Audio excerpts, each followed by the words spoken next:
ওম শান্তি 11 আগষ্ট 2021 বৰ্ষ প্ৰাতঃ মুৰলী বাবাৰ মহাবাক্য মৰমৰ সন্তানসকল পিতা হৈছে অতিকৈ মিঠা চেক্ৰিন সেয়েহে অন্য সকলো কথা এৰি এইজন পিতাক স্মৰণ কৰা তেতিয়া মিঠা চেক্ৰিন হৈ যাবা। প্ৰশ্ন: তোমালোকে পিতাৰ দ্বাৰা শ্ৰীমত লৈ নিজৰ ভিতৰত কেনে ধৰণৰ সংস্কাৰ ধাৰণ কৰি আছা?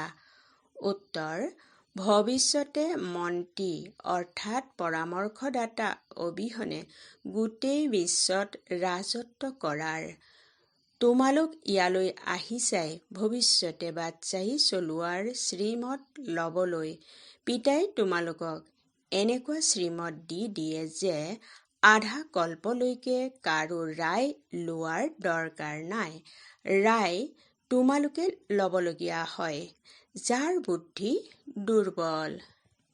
গীত: তুমি হো মাতা পিতা অৰ্থাৎ তুমিয়েই মাতা পিতা। ওম শান্তি। মৰমৰ আত্মিক সন্তানসকলে গীতটি শুনিলে। এয়া কোনে মৰমৰ আত্মিক সন্তান বুলি ক'লে? নিশ্চয় আত্মিক পিতাইহে ক'ব পাৰে। মৰমৰ আত্মিক সন্তানসকল এতিয়া সন্মুখত বহি আছে আৰু অতি মৰমেৰে পিতাই বুজাই আছে। এতিয়া তোমালোকে জানা যে আত্মিক পিতাৰ বাহিৰে সকলোকে সুখ শান্তি দিওঁতা বা সকলোকে দুখৰ পৰা মুক্ত কৰোঁতা গোটেই জগতত আৰু কোনো নাই। সেয়েহে দুখত পিতাক স্মৰণ কৰি থাকা। তোমালোক সন্তানসকল সন্মুখত বহি আছা।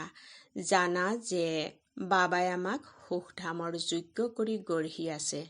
সৰ্বদা সুখধামৰ মালিক কৰি তোলোতা পিতাৰ সন্মুখত আহিছা। এতিয়া বুজি পোৱা সন্মুখত শুনা আৰু দূৰৈত থাকি শুনাৰ মাজত বহুত পাৰ্থক্য আছে। মধুবনত সন্মুখত আহা। মধুবন প্ৰসিদ্ধ হয়। মধুবন বৃন্দাবনত তোমালোকে কৃষ্ণৰ চিত্ৰ তেওঁলোকে দেখুৱাইছে, কিন্তু কৃষ্ণটো নাই। ইয়াতো নিৰাকাৰ পিতাই তোমালোক সন্তানসকলক সাক্ষাৎ কৰে। তোমালোকে নিজক বাৰে বাৰে আত্মা বুলি নিশ্চয় কৰিব লাগে। মই আত্মাই পিতাৰ পৰা উত্তৰাধিকাৰ লৈ আছো। গোটেই কল্পত এয়া এটাই সময় আহে। এয়া কল্পৰ মনোমোহা সংগম যুগ। ইয়াৰ নাম ৰখা হৈছে পুৰুষোত্তম। এয়াই সংগম যুগ যেতিয়া সকলো মনুষ্য মাত্ৰেই উত্তম হয়। এতিয়াতো সকলো মনুষ্য মাত্ৰৰ আত্মা তমো প্ৰধান, যি আকৌ সতো প্ৰধান হয়। সতো প্ৰধান হলে তেতিয়া মনুষ্য উত্তম হয়। তমো প্ৰধান হলে মনুষ্যও কনিষ্ঠ হৈ যায়। গতিকে আত্মাসকলক পিতাই বহি সন্মুখত বুজায়। গোটেই ভূমিকা আত্মাইহে পালন কৰে, শৰীৰে নহয়। আত্মা আৰু শৰীৰ যেতিয়া দুয়োটাৰ মিলন হয় তেতিয়া ভূমিকা পালন কৰে। তোমালোকৰ বুদ্ধিত উদয় হৈছে যে আমি আত্মাসকল আচলতে নিৰাকাৰী সৃষ্টি বা শান্তিধামৰ নিবাসী হওঁ। এইটো কোনেও গম নাপায়, নিজেও বুজি নাপায়, আনকো বুজাব নোৱাৰে। তোমালোকৰ বুদ্ধিৰ তলা এতিয়া খুলিছে। তোমালোকে বুজি পোৱা যথাযথ আত্মাসকল পৰম ধামত থাকে। সেইখন হৈছে নিৰাকাৰী জগত। এয়া হৈছে ভৌতিক জগত। ইয়াত আমি সকলো আত্মা ভাৱৰীয়া। পোনপ্ৰথমে আমি ভূমিকা পালন কৰিবলৈ আহোঁ। তাৰ পাছত ক্ৰমানুসৰি অহা যোৱা কৰি থাকে। সকলো ভাৱৰীয়া একেলগে আহি নাযায়। ভিন্ন ভিন্ন প্ৰকাৰৰ ভাৱৰীয়া অহা যোৱা কৰি থাকে। সকলো একত্ৰিত তেতিয়া হয় যেতিয়া নাটক পূৰা হয়। এতিয়া তোমালোকে পৰিচয় পাইছা।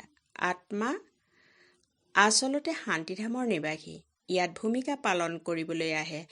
পিতা গোটেই সময় ভূমিকা পালন কৰিবলৈ নাহে। আমিহে ভূমিকা পালন কৰি কৰি তমো প্ৰধান হৈ যাওঁ।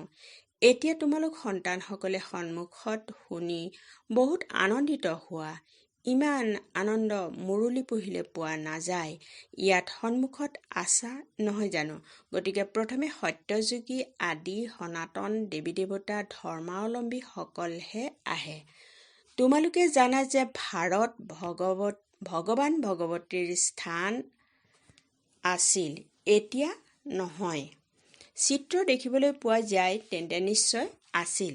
পোন প্ৰথমে আমি দেৱী দেৱতা আছিলোঁ। নিজৰ ভূমিকাকটো স্মৃতিলৈ আনিবা নে পাহৰি যাবা?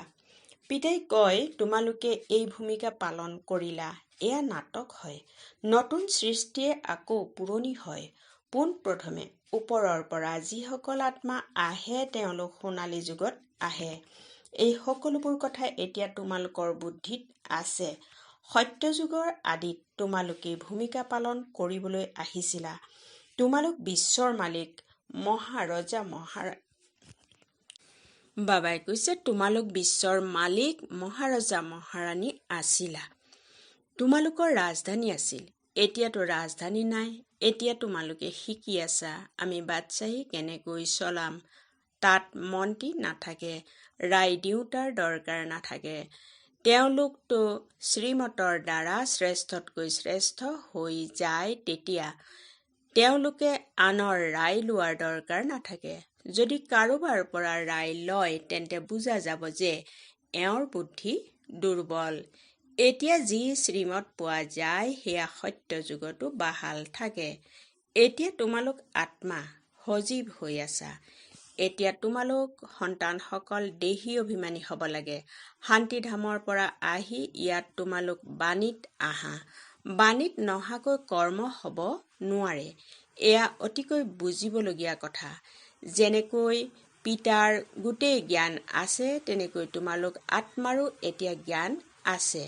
আত্মাই কয়, মই এটা শৰীৰ এৰি সংস্কাৰ অনুসৰি পুনৰ অন্য এটা লওঁ। পুনৰ জন্মও নিশ্চয় হয়। আত্মাই যি ভূমিকা পাইছে সেয়া পালন কৰি থাকে আৰু সংস্কাৰ অনুসৰি পৰৱৰ্তী জন্ম লৈ থাকে। আত্মাৰ দিনে প্ৰতিদিনে পবিত্ৰতাৰ মাত্ৰা কম হৈ যায়। পতিত শব্দটি দাপৰৰ পাছত ব্যৱহাৰ কৰা হয়, তথাপিও অলপ পাৰ্থক্য নিশ্চয় আহি যায়। তোমালোকে নতুন ঘৰ নিৰ্মাণ কৰা। এমাহৰ পাছত কিবা নহয় কিবা পাৰ্থক্য নিশ্চয় আহি যাব। এতিয়া তোমালোকে বুজি পোৱা যে বাবাই আমাক উত্তৰাধিকাৰ দিয়ে। পিতাই কয়, মই আহিছোঁ তোমালোক সন্তানসকলক উত্তৰাধিকাৰ দিবলৈ। যিয়ে যিমান পুৰুষাৰ্থ কৰিব সিমান উচ্চ পদ পাব। পিতাই কোনো পক্ষপাতিত্ব নকৰে। পিতাই জানে মই আত্মাসকলক পঢ়াওঁ। প্ৰত্যেক আত্মাই নিজৰ বাবে পুৰুষাৰ্থ কৰে। পুৰুষ মহিলাৰ দৃষ্টি ইয়াত নাথাকে। তোমালোক সকলো সন্তানে বেহদৰ পিতাৰ পৰা উত্তৰাধিকাৰ লৈ আছা। সকলো আত্মা ভাই ভাই হয়। যিসকলক পিতাই পঢ়াই উত্তৰাধিকাৰ দিয়ে। পিতাইহে আত্মিক সন্তানসকলৰ সৈতে বাৰ্তালাপ কৰে যে হে অতি মৰমৰ কল্পৰ পাছত পুনৰাই লগ পোৱা সন্তানসকল, তোমালোকে বহুত সময় ভূমিকা পালন কৰি কৰি এতিয়া পুনৰ আহি মিলিত হৈছা নিজৰ উত্তৰাধিকাৰ ল'বলৈ। এয়াও নাটকত নিৰ্ধাৰিত হৈ আছে। আৰম্ভণিৰে পৰা ভূমিকা নিৰ্ধাৰিত হৈ আছে।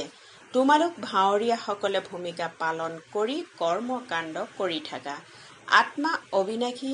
আত্মাত অবিনাশী ভূমিকা নিহিত হৈ আছে। শৰীৰটো সলনি হৈ থাকে।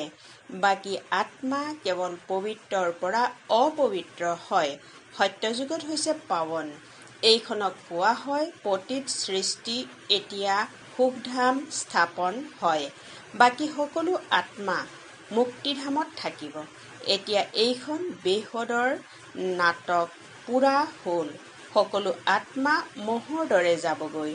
এই সময়ত কোনোবা আত্মাৰ আগমন হ'লে পতিত সৃষ্টিত তেওঁৰ মূল্য থাকিব। বাস্তৱত মূল্য তেওঁলোকৰ হয় যিসকল প্ৰথমে প্ৰথমে নতুন সৃষ্টিত আহে। নতুন সৃষ্টি আছিল সেইখন। আকৌ পুৰণি হৈ গৈছে। নতুন সৃষ্টিত দেৱতাসকল আছিল। তাত দুখৰ নাম নাছিল। ইয়াততো অপাৰ দুখ। পিতাই আহি দুখৰ পুৰণি সৃষ্টিৰ পৰা মুক্ত কৰে। এই পুৰণি সৃষ্টি নিশ্চয় পৰিৱৰ্তন হ'ব। যেনেকৈ দিনৰ পাছত ৰাতি, ৰাতিৰ পাছত দিন। তোমালোকে বুজি পোৱা, যথাযথ আমি সত্য যুগৰ মালিক হ'মগৈ। তেন্তে আমি কিয়নো আত্মা বুলি নিশ্চয় নকৰোঁ আৰু পিতাক স্মৰণ নকৰোঁ? কিবাটো পৰিশ্ৰম কৰিব লাগিব। বাদশ্বাহী হোৱাটো জানো সহজ কথা? পিতাক স্মৰণ কৰিব লাগে। এয়া মায়াৰ বিস্ময় যে বাৰে বাৰে তোমালোকক পাহৰাই দিয়ে। ইয়াৰ বাবে উপায় ৰচনা কৰিব লাগে। এনেকুৱা নহয় যে মোৰ হৈ গ'লে স্মৃতি স্থায়ী হৈ যাব। বাকী পুৰুষাৰ্থ কি কৰিবা? নহয়, যেতিয়ালৈকে জীয়াই থাকিবা পুৰুষাৰ্থ কৰিব লাগে। জ্ঞান অমৃত পান কৰি থাকিব লাগে। এইটো বুজি পোৱা যে এয়া আমাৰ অন্তিম জন্ম। এই শৰীৰৰ বোধ ত্যাগ কৰি দেহী অভিমানী হ'ব লাগে। গৃহস্থ ব্যৱহাৰতো থাকিব লাগে। পুৰুষাৰ্থ নিশ্চয় কৰিব লাগে। কেৱল নিজক আত্মা বুলি নিশ্চয় কৰি পিতাক স্মৰণ কৰা। ত্বমেৱ মাতা চ পিতা, অৰ্থাৎ তুমিয়েই মাতা পিতা। এই সকলোবোৰ হৈছে ভক্তি মাৰ্গৰ মহিমা। তোমালোকে কেৱল এজন অল্পক স্মৰণ কৰিব লাগে। একমাত্ৰ ময়েই চেকৃন হওঁ, অৰ্থাৎ অতিকৈ মিঠা। তোমালোকেও অন্য সকলো কথা এৰি অতি মিঠা চেকৃন হৈ যোৱা। এতিয়া তোমালোক আত্মা তমোপ্ৰধান হৈছা। আত্মাক সতোপ্ৰধান কৰিবৰ বাবে স্মৃতিৰ যাত্ৰাত থাকা। সকলোকে এয়াই কোৱা যে পিতাৰ পৰা সুখৰ উত্তৰাধিকাৰ লোৱা। সুখ হয়েই সত্য যুগত। সুখধাম স্থাপনা কৰোঁতা হৈছে পিতা। পিতাক স্মৰণ কৰাটো অতি সহজ, কিন্তু মায়াৰ বিৰোধিতা বহুত আছে। সেয়েহে চেষ্টা কৰি মোক স্মৰণ কৰা, তেতিয়া খাদ অৰ্থাৎ বিকাৰৰ লেপ আঁতৰি যাব। ছেকেণ্ডত জীৱন মুক্তি বুলি গায়ন কৰা হয়। এই নাটকত প্ৰত্যেকেই নিজৰ ভূমিকা পুনৰাবৃত্তি কৰিব লাগে। এই নাটকত সকলোতকৈ অধিক ভূমিকা আমাৰ আছে। সুখো সকলোতকৈ অধিক আমি পাম। পিতাই কয়, তোমালোকৰ দেৱী দেৱতা ধৰ্ম বহুত সুখ দিওঁতা হয় আৰু বাকী সকলো হিচাপ নিকাচ নিষ্পত্তি কৰি শান্তিধামলৈ গুচি যাব। অধিক বিস্তাৰত আমি কিয়নো যাওঁ? পিতা আহেই সকলোকে উভতাই লৈ যাবলৈ। মহৰ সদৃশ সকলোকে লৈ যায়। শৰীৰ নাশ হৈ যাব। বাকী আত্মা যি অবিনাশী, সেই আত্মাই হিচাপ নিকাচ নিষ্পত্তি কৰি গুচি যাব। এনেকুৱা নহয় যে আত্মা অগ্নিত পৰিলে পবিত্ৰ হৈ যাব। আত্মা স্মৃতি ৰূপী যোগেৰে পবিত্ৰ হ'ব লাগে। এয়া হৈছে যোগৰ অগ্নি। তেওঁলোকে আকৌ বহি নাটক ৰচনা কৰে। সীতা অগ্নিৰ মাজেৰে পাৰ হ'ল। অগ্নিৰ মাজেৰে কোনোবা এজন জানো পাৰ হ'ব লাগে? পিতাই বুজায়, তোমালোক সকলো সীতা এই সময়ত পতিত ৰাৱণৰ ৰাজ্যত আছা। এতিয়া একমাত্ৰ পিতাৰ স্মৃতিৰে তোমালোক পাৱন হ'ব লাগে। ৰাম এজনেই। অগ্নি শব্দটি শুনি ভাবে যে অগ্নিৰ মাজেৰে পাৰ হ'ল। ক'ত যোগ অগ্নি, ক'ত সেয়া। আত্মাই পৰমাত্মাৰ সৈতে যোগসূত্ৰ গঢ়িলে পতিতৰ পৰা পাৱন হ'ব। দিন ৰাতিৰ পাৰ্থক্য আছে। সকলো আত্মাই হৈছে সীতা। ৰাৱণৰ কাৰাগাৰত শোকৰ বাগিচাত আছে। ইয়াৰ সুখটো কাগ বিস্তাৰ সমান। স্বৰ্গৰ সুখটো সীমাহীন। গতিকে সন্তানসকলে জ্ঞান ৰত্নৰে জুলুঙা ভৰপূৰ কৰিব লাগে। কোনো প্ৰকাৰৰ সংশয় আহিব নালাগে। দেহ অভিমান আহিলে আকৌ অনেক প্ৰকাৰৰ প্ৰশ্ন আদি উদয় হয়। তেতিয়া পিতাই যি কাম দিয়ে সেয়া নকৰে। মূল কথা হৈছে আমি পতিতৰ পৰা পাৱন হ'ব লাগে। অন্য কোনো সংকল্প কৰাৰ দৰকাৰ নাই। এইখন হৈছে পতিত সৃষ্টি, সেইখন হৈছে পাৱন সৃষ্টি। মুখ্য কথা হৈছে পাৱন হোৱাৰ। পাৱন কোনে কৰি তুলিব, এয়া একোৱে গম নাপায়। যদি কোৱা যে তোমালোক পতিত, তেতিয়া বিতুষ্ট হৈ যাব। নিজক বিকাৰী বুলি কোনেও নুবুজে। কয়, গৃহস্থীতো সকলো আছিল। ৰাম, সীতা, লক্ষ্মী নাৰায়ণৰো সন্তান নাছিল জানো? তাতো সন্তান জন্ম হয়। এয়া পাহৰি গ'ল যে সেইখনক নিৰ্বিকাৰী সৃষ্টি বুলি কোৱা হয়। সেইখন হৈছে শিৱালয়। পিতাই তোমালোক সন্তানসকলক কিমান যুক্তি শুনাই থাকে।